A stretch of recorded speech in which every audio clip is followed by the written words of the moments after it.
കിണങ്ങാണ്ടി മണങ്ങാണ്ടി ബ്ലോഗ്സിലേക്ക് സ്വാഗതം. അപ്പോൾ നമ്മൾ ഇന്നലെ സ്മൈൽ സൂപ്പർ മാർക്കറ്റിൽ നിന്ന് പറഞ്ഞിട്ടുള്ള ഒരു സ്ഥലത്ത് നിന്ന് വാങ്ങിയത് ഈ മാഗി നമ്മൾ ഇന്നലെ രാത്രി തന്നെ നമുക്ക് ഭയങ്കര ഛർദിയും അതെനിക്ക് ഭയങ്കര ലൂസ് മോഷനും ആയിട്ട് പോകണ്ട്. ഇപ്പോൾ അങ്ങനെ തന്നെ കണ്ടിന്യൂ ആയിക്കൊണ്ട് പോകും. അപ്പോൾ 2 മണിക്കൊക്കെ നമ്മൾ ഒരേ ഛർദി വരും. നമ്മൾ 2:30 ആകുമ്പോൾ ആശുപത്രിയിൽ പോയി ഇഞ്ചക്ഷനൊക്കെ വെച്ച് കുറേ ഗുളികയിലുണ്ട്.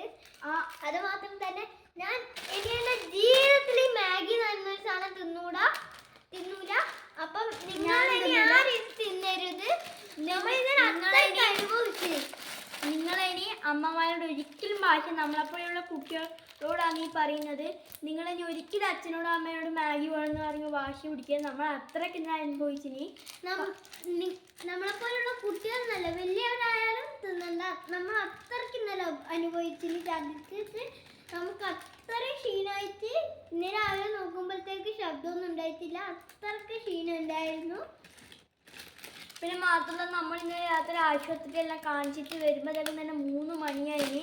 എന്നിട്ട് ഇന്നലെ രാത്രി 12 മണിക്കെല്ലാം ആകുമ്പോഴത്തേക്കാണ് മാഗി തിന്നിനി. 8:30 മാഗി തിന്നു.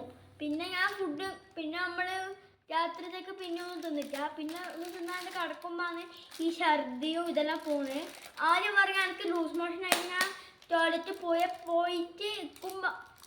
പോയിട്ടാണ് എനിക്കിത് വന്നിനി. ഫുള്ള് മാഗി എൻ്റെ ഛർദിച്ചു പോയിനി. അപ്പം എനിക്ക് നല്ല ക്ഷീണവും പിടിക്കുകയും ചെയ്യുന്നു. മാത്രമല്ല ടാറ്റ ബൈ ബൈ.